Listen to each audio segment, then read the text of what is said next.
Captain Todd Keller, Phoenix Fire Department, Keller. Everybody good?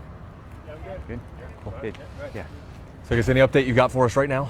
So right now, as you can see, there's multiple units behind us. We are in a response and rescue operation right now, and we are currently actively searching for this unaccounted employee. How has that search developed since we first talked to you earlier? So last night, operations ended about 4 o'clock.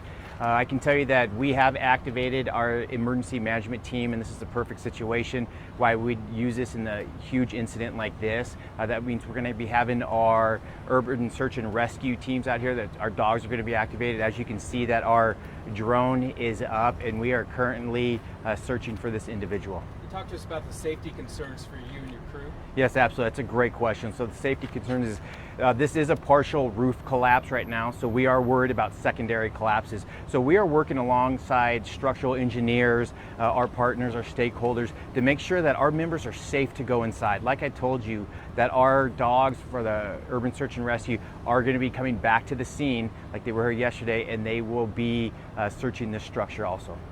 Why is it a lot safer for a dog to maybe enter than a human? I know maybe an obvious question. Right. Our viewers might have that question. So these dogs are trained for that. They can scent, they can smell, they can get in there, they can get in positions. There are pockets in there where dogs can get in that we can't get a camera. We have used our drones. We have 2 types of drones. Our drone team here, we've got an elevated position, and we actually used a drone that we were able to fly inside the building a little bit and search for this individual. Have you heard from him at all? Is that something, do we know if he's alive, deceased, anything like that yet? No, at this time we did not have any indications. Our dogs did not get a hit. I can tell you that our community assistance program has been working with the family members all the way since this incident began, and supporting them and tending to the needs that they have. They do an absolute fabulous job, and this is the reason why we have them, for big complex incidents like this where someone is lost. And I think everybody... Rehash what's happening right now. When did this incident start, and what are y'all doing Right, so last night a little bit before 9:30 a.m., firefighters were dispatched obviously to this area, 43rd Avenue and Van Buren, for reports of a structural collapse. Immediately they got on scene and they saw a debris field. National Weather Service did say that microburst did come in, lifted this roof off, and we do have a partial roof collapse, and you can see that this north tilt slab building has collapsed, and that is where we're anticipating that this individual is. Have the employees said anywhere about where this other employee may be? Any sort of status of what made you to believe that the employee is still in there? We've been talking to the owner, the business employees. We're talking with the building manager, and they've given us spots or locations where they think that he has, and like I said, we've had our dogs, our urban search and rescue dogs, go to those points, and we have not had any hits up till now. Is this kind of a race against time at this point?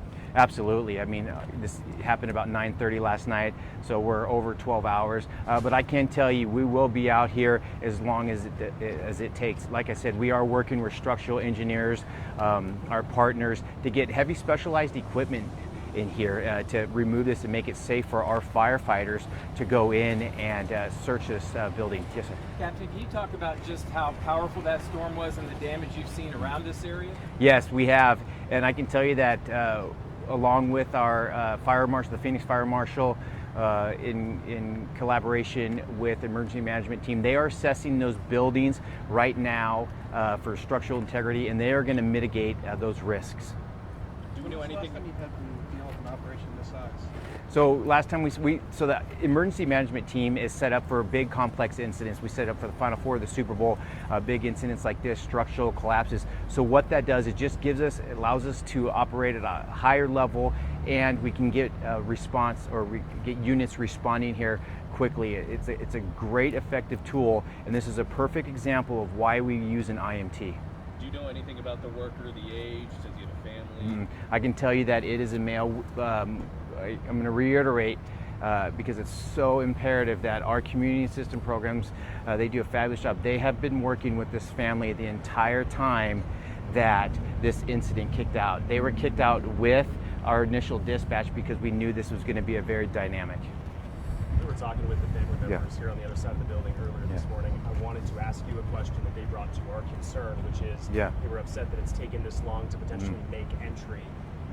I know it's a tough situation, but is there anything you can say to that? So we have made entry. Yeah. So we have made entry. Our urban search and rescue dogs, they are members like us. If something happens to them, it's just a big situation. So those members have, or I like to call them members, those dogs have made a interior search, what we call a primary search. We also have had our technical rescue members use their cameras. They have specialized cameras and they can get in there and see. Our drone team, like I told you, our drone run program did an absolute fabulous job getting a view of this from an aerial position, and we actually had one of our drones fly into that building and get deep in there and assess the situation. Does it get easier or more difficult as the light comes up? Also, that brings some heat. Does it get easier in the daytime than it was overnight? Absolutely. And so we stopped at about 4:30 last night. We reactivated this incident to get more daylight. It is going to help us. Obviously, we're using spotlights from our units. Our drones had spotlights, but it is limited at night. Right now, we're going to get a better view and just kind of get in there and we can see farther. You consider this a rescue or recovery at this point? Oh, it's a rescue. Absolutely, it's a rescue operation. We are in a response and rescue.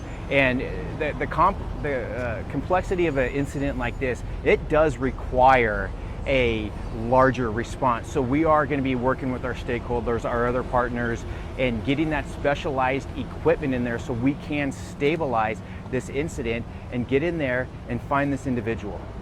I know you said you're going to go as long as it takes, but is there a time that you have all set as a deadline tonight that you'd have to stop? No, absolutely. I can tell you right now that we will take as long as it takes. We are going to be working with the structural engineers, stabilizing this incident. We are going to get in there. I can tell you that.